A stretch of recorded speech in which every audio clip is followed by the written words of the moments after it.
Thank you very much, Mr. Speaker, sir, for allowing me to speak on this Rule 193 discussion with regard to the situation in Ukraine. A horrendous tragedy is unfolding in Ukraine since the 24th of February 2022. 40 days later, 4 million people have been displaced. Over 4,000 civilian casualties have taken place. Indeterminate number of armed personnel, both Ukrainian and Russians, have been killed in the conflict. The alleged killings in Bucha, a suburb of Kyiv, has once again brought home the horrendous reality that war is only exciting as long as you watch it on a television channel.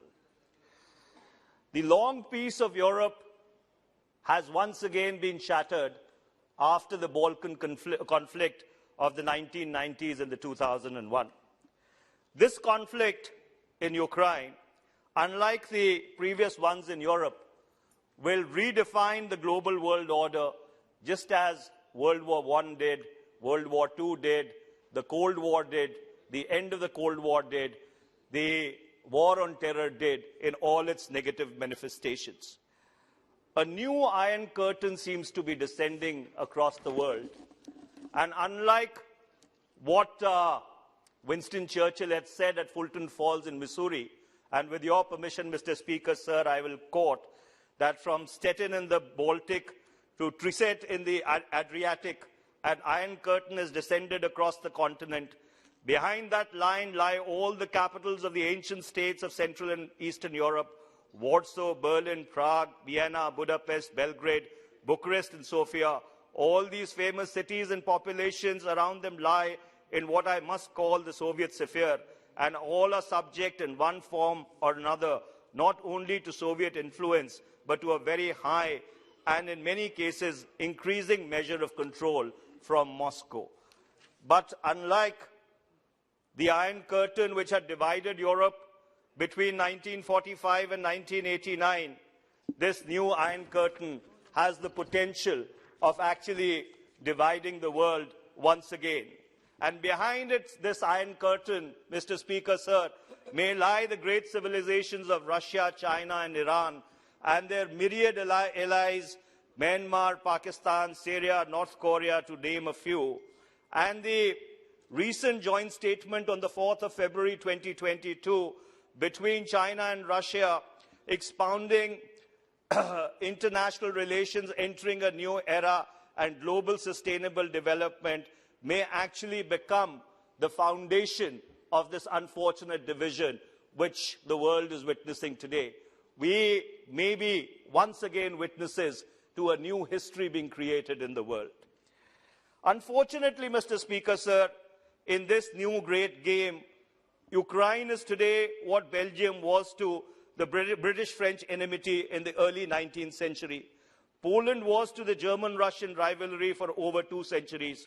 What Afghanistan was to the battle to bring down communism, a battleground, and unfortunately, at best, a chess piece. Mr. Speaker, sir, who is responsible for the situation in Ukraine? Undoubtedly, the first coercive step was taken by Russia. But then, Russia has been a trusted friend of India, and it has been a long-standing ally. Russia has come to India's aid in probably our most difficult times. This House may recall in its earlier avatars that on the 10th of December 1971, the then President of the United States of America, Mr. Richard Nixon, and his Secretary of State, Mr. Henry Kissinger, had ordered the 74th Task Force of the US 7th Fleet, led by the USS Carrier Enterprise, into the Bay of Bengal. And this was to stave off the liberation of Bangladesh.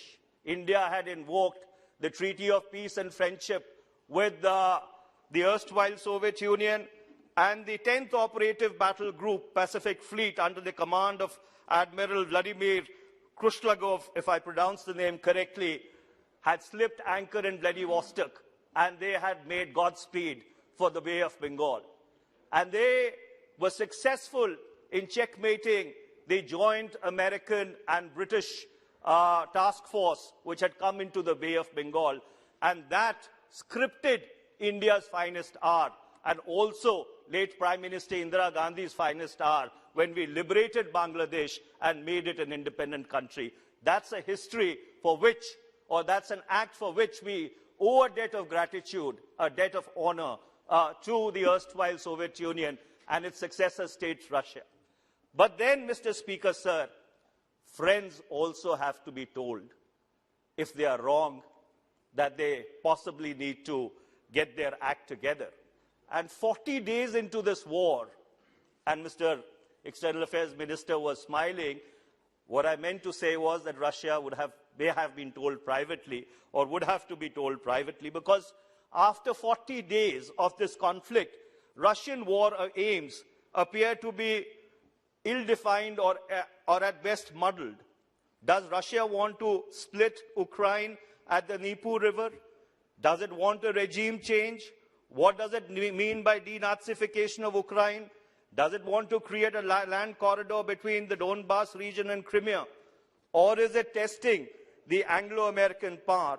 For Ukraine joining NATO is at best a cat's paw. It's been on and off the table since the Bucharest summit in 2008. And America, exhausted after 2 decades of trying to reorder the frozen geography and power balance of the Middle East post the dismemberment of the Ottoman Empire, should have anticipated this after their ignominious withdrawal from Afghanistan. But does Russia alone bear responsibility for this conflict? Mr. Chairperson, sir, in my humble estimation, the Anglo-American alliance bears equal responsibility. On the 26th of December 1991, Mr. Chairperson, sir, when the erstwhile Soviet Union ceased to exist, or it was dissolved, Ukraine was the 3rd largest nuclear nation in the world. It had the 3rd largest nuclear arsenal in the world. In 1994, in terms of the Budapest Memorandum, which was midwifed by the United States and Great Britain, Ukraine was stripped of its nuclear arsenal in return for amorphous security guarantees that if its peace or sovereignty was ever transgressed upon or trifled with. But unfortunately, when the push came to the shove, these political commitments evaporated into thin air. We have a saying in Punjabi, Mr. Chairperson, sir, and it goes as such, ki Rab nede ke kusun, is God closer or the punch? And unfortunately, Ukraine traded amorphous security guarantees for what was a substantive, tangible security guarantee it had in terms of its nuclear weapons and its nuclear arsenals. This is a cruel thing to say, Mr. Chairperson, sir, but unfortunately, in the times that we live in, I think it needs to be said. Ukraine also, unfortunately, it seems miscalculated. They should have been far more sensitive to Russian concerns and the eastward expansion of NATO, which Russia time and again characterized as a security threat to its own sovereignty and integrity as a nation. In 3 waves, first with United Germany retaining its membership of NATO, then in 1999 with the Czech Republic, Hungary and Poland joining NATO, in 2004 Bulgaria, Estonia, Latvia, Lithuania, Romania, Slovakia, Slovenia, 2009 Albania and Croatia, 2017 Montenegro, 2020 Macedonia. 14 countries have joined NATO since the breakup of the erstwhile Soviet Union, and they all lie in Eastern Europe. And therefore, going all the way back to the Munich Security Summit of 2007, when President Vladimir Putin had articulated Russia's concerns with regard to this eastward expansion of NATO, possibly Ukraine could have been a little more circumspect and a little more careful. I wouldn't say that Ukraine should have gone down the path that Finland went down in 1948, what is called the Finlandization of European foreign policy. But I hasten to add that Ukraine possibly needed to be far, far more careful and cognizant of the security concerns of its eastern neighbor. Under these circumstances, when the world seems to be in a flux, and even around India there seems to be turmoil, there is political unrest in Pakistan, there is economic unrest in Sri Lanka, what is it that India should really be doing? And there I would like to commend the government. I would like to commend the foreign minister. The government so far has been very cautious and circumspect. The government has been trying to tread a very thin line. It's been trying to walk on the narrow edge of the wedge, and it's not a very easy act to perform. But I'm afraid that this may just be the beginning.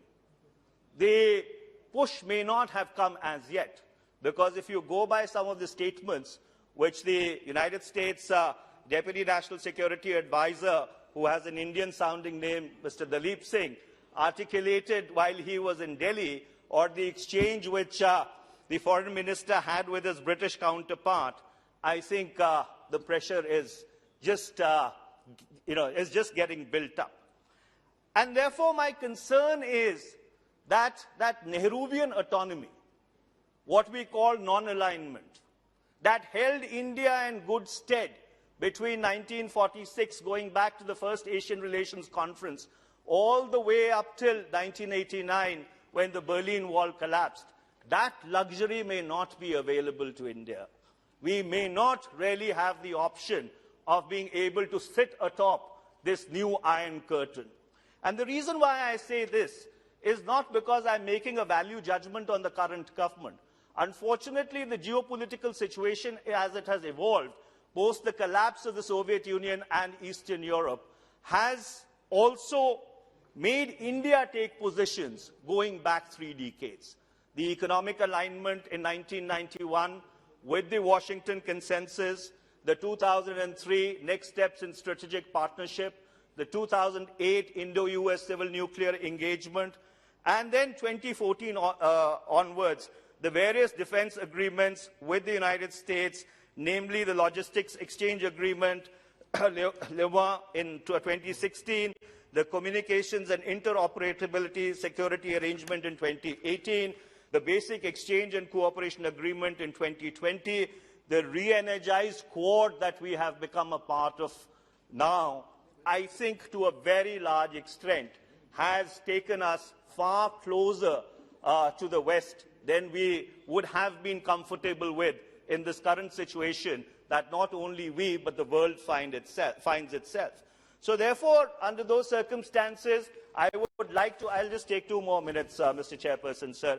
I would like to recommend to the government that the strategic autonomy, the Nehruvian principles of non-alignment that held India in good stead between 1946 and 1989 or 1991 are principles that are worth going back to. I know our friends on that side of the House, they leave no stone unturned, and with every breath they try and criticize the first Prime Minister of India, Mr. Jawaharlal Nehru.